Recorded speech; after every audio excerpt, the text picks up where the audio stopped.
Hi YouTube, I'm back with another Tabuk, Saudi Arabia travel vlog. Today I'm introducing historical side of Tabuk.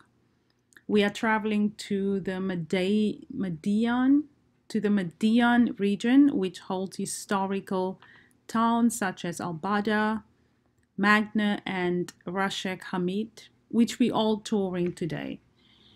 The Midian region is west of Tabuk, about a 3.5 hour drive from the city center of Tabuk. You'll pass coastal towns or through coastal towns such as Sharma, Giyal, which you have seen in my previous vlog, in order to get to the Midian region. The Midian region is basically the Magna region. If you don't know, if you've never heard of Midian, it's the Magna region. Our tour will start at Albata Town, the first town on your way to the coast of Magna. This town hosts the Nabatean historical site called Maquer Shu'ayb. We will then visit Moses' Well, which is near the Nabatean settlement. After that, we will proceed to Moses' Eye, also known as Moses' Wells. Furthermore, we will also visit Moses' Valley, but is more known as Tayyib Isam Valley. Moses' Eye and Moses' Valley, or the Tayyib Isam Valley, these are both in Magna. And our last two destinations are on the coast of Rashek Hamid. Our last two destinations are Rashek Hamid and the Catalina shipwreck, further down the coast of Magna. They also in the same region, just kind of opposite each other. Let's first start with the town of Albata, because that is indeed our first stop. So as I mentioned, Albata is known for the Nabatean historical site called Maquer Shu'ayb. This town is on the travel route from Syria and Jordan to Medina. First, it was a stop for rest and trade as the Nabateans made their way to Madain Saleh and Medina. Now, Maquer Shu'ayb is a Nabatean settlement, but is very unknown to many people. Not a lot of people know about this particular Nabatean settlement. Most people know about Madain Saleh, which is in Al Ula, and the reason why that settlement or site became so popular is because it was listed in 2015 by the UNESCO World Heritage Organization as the second largest Nabatean city. But what you should know is that Saudi Arabia actually has 3 Nabatean settlements. So this particular one, which is Maquer Shu'ayb here in Albata, is one of the settlements. So what you should know is that Saudi Arabia actually holds 3 Nabatean settlements, and this is why Nabatean inscriptions are found throughout the region, especially on travel and trade routes. Now, Albata town hosts the Nabatean settlement Maquer Shu'ayb, and the Medina region holds Madain Saleh in Al Ula, in the city of Al Ula, which is actually the second largest Nabatean settlement after Petra in Jordan. And then there's a third Nabatean settlement in Saudi Arabia, and it's in the province of Al Jawf, in the town of Dumat Al Jandal. I think I pronounced that incorrectly. Maquer Shu'ayb, the site that we're currently at, is open to visitors throughout the year, but there are specific operating hours. I cannot really tell you what the hours are. As you can see, this is on a Friday that we're at the site and the gates are closed. We're here with our tour guide, which got us permission to get in. However, we're a bit late, so it's prayer time now, and the gatekeeper, if you will, that Saudi guy with the schmuck and the thobe at the gate, he is not going to open for us now because we were supposed to be here earlier. So we'll just come back later to the site. And as you can see, the site is fenced off because it is under government excavations, but there are 30 tombs on the site that you can explore. And as you can see, here are stairs leading to each tomb or to some of the tombs for easy access. And furthermore, as you can see, inside the tombs, there are several burial chambers in some of them, and in others, there are obviously less. What our tour guide told us is that that's an indication basically of how many people occupied the tomb, and so obviously they were buried in the tomb as well. He also said that if you look at these tombs, some are small, some are big, and so he said, look at the size of the tomb. That will also floor to roof.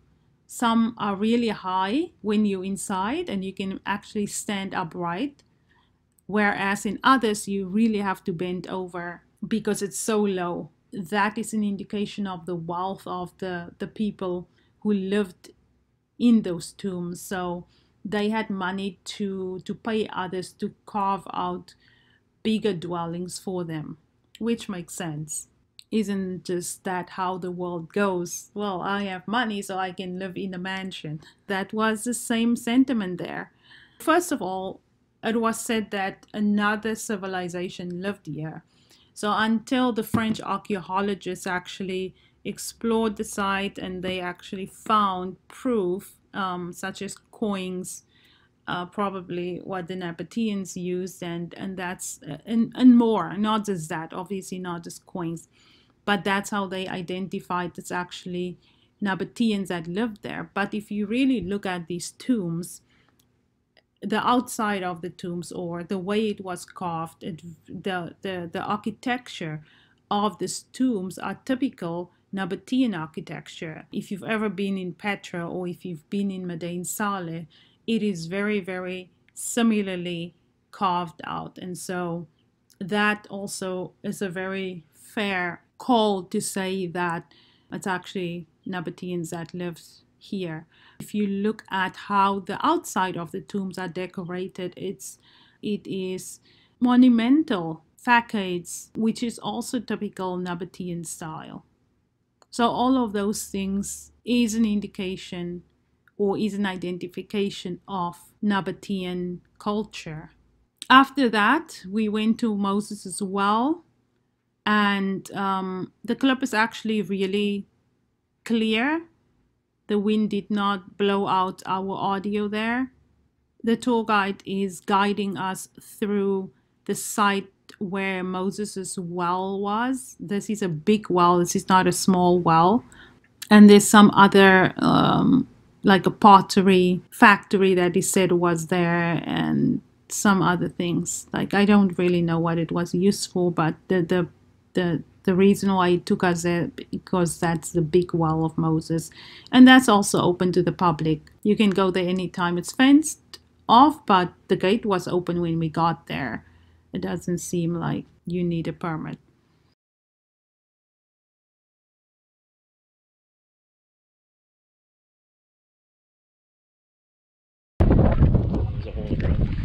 What's theirs? Okay,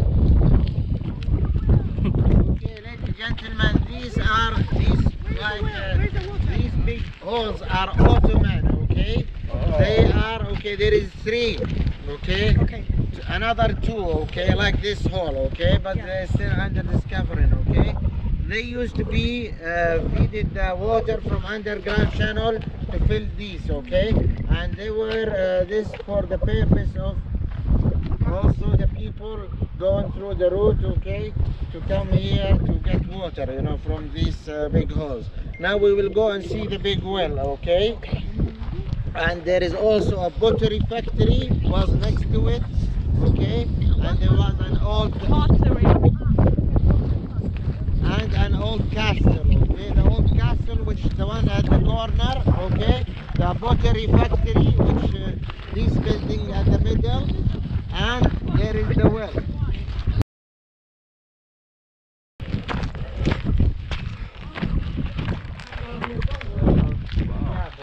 Okay.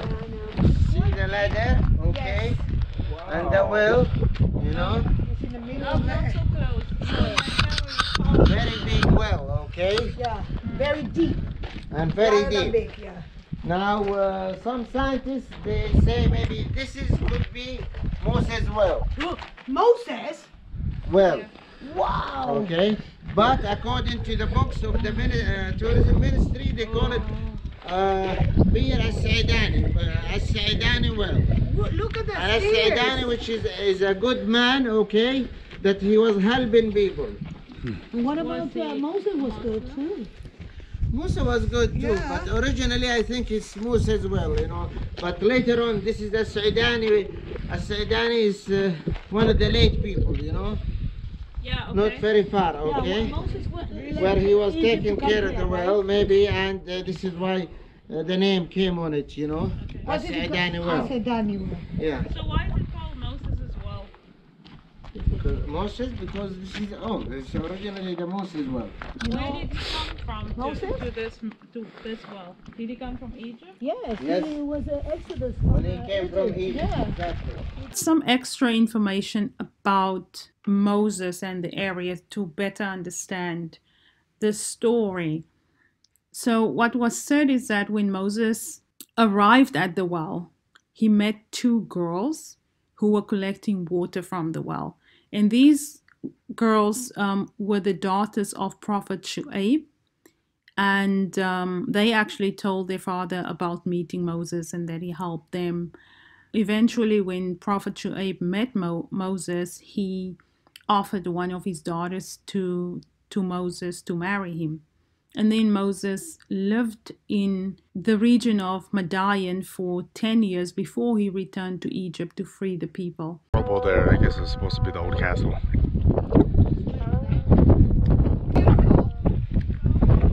So marble. Yeah. Yeah, it looks like marble. So the water ran from here, from the well, and it went to that little station there, that little hill, and then they filled those things. So that could have been for like the animals and stuff like that. And that's the castle or the main building that was here in the area. So Moses' well.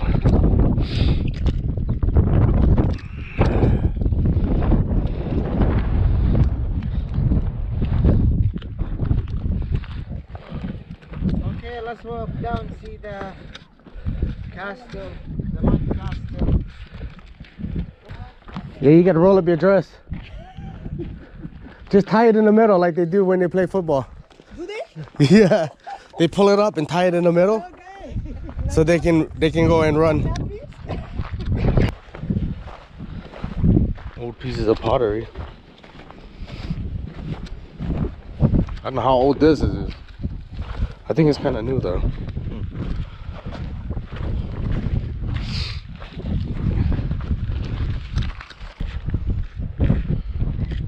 Wow.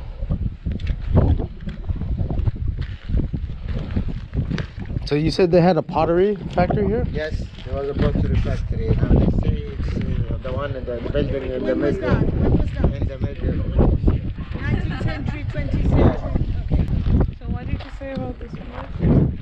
This is the castle.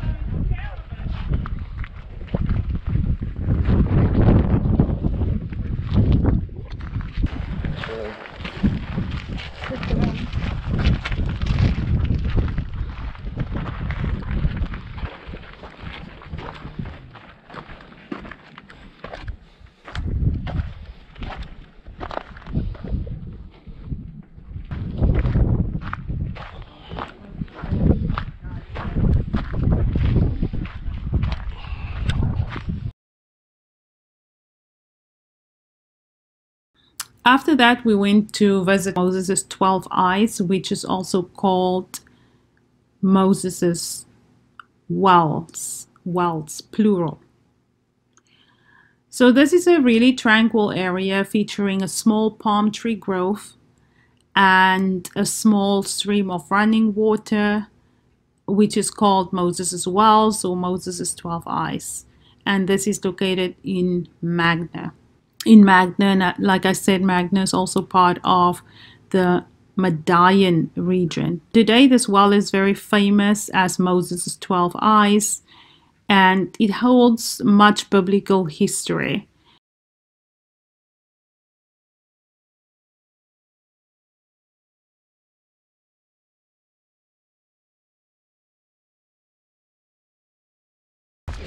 Okay, please over here, everyone. Okay. So this is the spring water. Okay, there is about 12. There is 12 eyes. Actually, 12 eyes. Okay, all along from under the sea all the way up to here. And this is what we call Moses' eyes. Okay, and there is 12 according to the Bible and to the Quran. There is 12. Spring water like that. Okay, there is one here, there is one there, and there is the others along down. Okay, this is what we call Moses' eyes. Okay, place. Okay, and it's all through the all through the year. Okay, and the water of it is.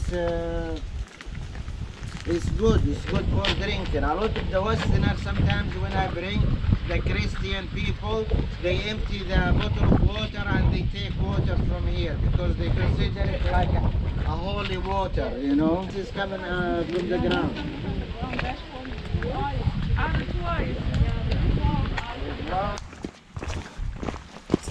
Salam.